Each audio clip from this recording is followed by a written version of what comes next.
FA cup semifinal, সামনে Leeds United. লড়াইটা ছিল সমান সমান হওয়ার, কিন্তু ওয়েম্বলিতে রাজত্ব করলেন একজনই, Argentine midfield general Enzo Fernandez. লিডসকে হারিয়ে চেলসি এখন এফএ কাপের ফাইনালে, আর এই জয়ের কারিগর হিসেবে ম্যাচ সেরা পুরস্কারটা উঠেছে কার হাতে? আর কেউ নন, the captain, the mastermind Enzo Fernandez. আজকে আমরা এনজোর এই মহাকাব্যিক পারফরমেন্সের ব্যবচ্ছেদ করব। ম্যাচের শুরু থেকে এনজো বুঝিয়ে দিয়েছিলেন কেন তাকে চেলসির হৃৎপিণ্ড বলা হয়। শুধু কি ডিফেন্স সামলানো না, তিনি আজ ছিলেন গোলদাতার ভূমিকায়। তারকারা গোলটি ম্যাচের মোড় ঘুরিয়ে দেয়। কিন্তু শুধু গোল দিয়েই এনজোর আজকের খেলা বিচার করা সম্ভব না। পরিসংখ্যান দেখুন, একটা বিং চান্স ক্রিয়েট করেছেন, তার পাসিং অ্যাকুরেসি ছিল দেখার মতো। টোটাল 49টি সফল পাসের পাশাপাশি 3টি গুরুত্বপূর্ণ বা কি পাস দিয়েছেন তিনি। মাঝমাঠ থেকে 2টি লম্বা পাসের মাধ্যমে তিনি লিডসের ডিফেন্সকে ছিঁড়ে ফেলেছিলেন বারবার। এই যে তার লং বল ডেলিভারি করার ক্ষমতা, এটাই চেলসি কাজ কাউন্টার অ্যাটাকে বাড়তি সুবিধা দিয়েছে। একজন মিডফিল্ডারের আসল কাজ শুধু পাস দেওয়া নয়, বল কেড়ে নেওয়াও। আর এনজো আজ সেখানে ছিলেন অপ্রতিদ্বন্দ্বী।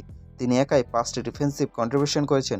সবচেয়ে অবাক করার মতো বিষয় হলো, তিনি 8টি ডুয়েল জিতেছেন, অর্থাৎ সামনাসামনি লড়াইয়ে লিডসের খেলোয়াড়রা তাকে টপকে যেতে পারেনি। তার 4টি রিকভারি প্রমাণ করে তিনি মাঠের প্রতিটি জায়গায় উপস্থিত ছিলেন। যখনই দল বল হারিয়েছে, এনজো ছিলেন সেখানে প্রথম দেওয়াল হয়ে।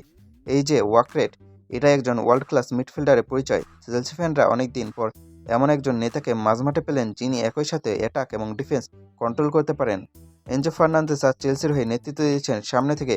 যখন দল চাপে ছিল, তিনি বল রিসিভ করে খেলা ঠান্ডা করেছেন। যখন সুযোগ ছিল, তিনি শট নিয়েছেন। তার এই পারফরমেন্সকে যদি এক কথায় বলতে হয়, তবে সেটা ছিল মাস্টার ক্লাস।